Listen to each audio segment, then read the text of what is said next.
आज हम बात करेंगे हमारे स्वास्थ्य को अगर सही रखना है, निरोगी रखना है तो कैसे रखें। आइए एक छोटी सी कहानी से जानते हैं। एक दिन एक राजा आंधी और तूफान में फंस गया। उसने एक झोपड़े में शरण ली। उसने देखा बच्चे जमीन पर बैठे हुए खाना खा रहे हैं। खाने में सिर्फ पतली खिचड़ी ही है, पर बच्चे काफी स्वस्थ दिख रहे थे।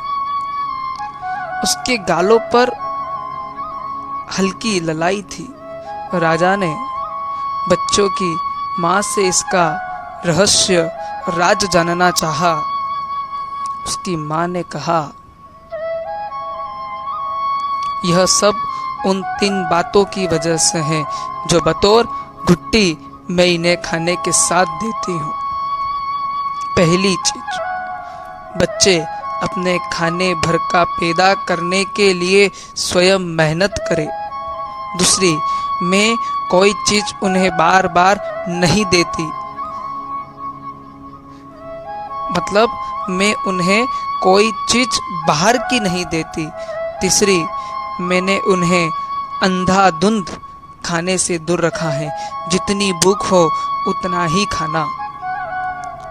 ये जो 3 बातें माँ ने अपने बेटों को सिखाई है, इसलिए उनका स्वास्थ्य एकदम तरोताजा रहता है। इसीलिए कहा है, नियम और सादगी स्वास्थ्य की निशानी है। यदि हमारे स्वास्थ्य को हमें सही रखना है तो हमें भी इन 3 बातों को हमारे जीवन में उतारना पड़ेगा। ये तो हुई बाह्य शरीर की बातें कि बाह्य शरीर को यदि हमें निरोगी रखना है तो इन 3 बातों का हमें ध्यान रखना पड़ेगा। वैसे ही यदि हमारी आत्मा की हम चिंता करें तो उनके लिए भी 3 बातें हैं।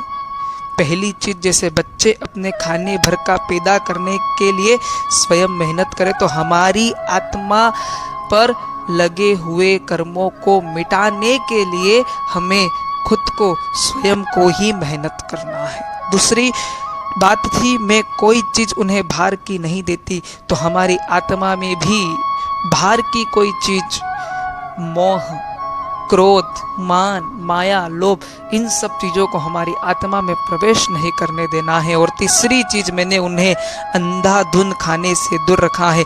जितनी भूख हो उतना ही खाना। तो हमारी आत्मा को भी हमें पाप कर्मों से, अंधाधुंध पाप कर्मों से हमें दूर रखना है।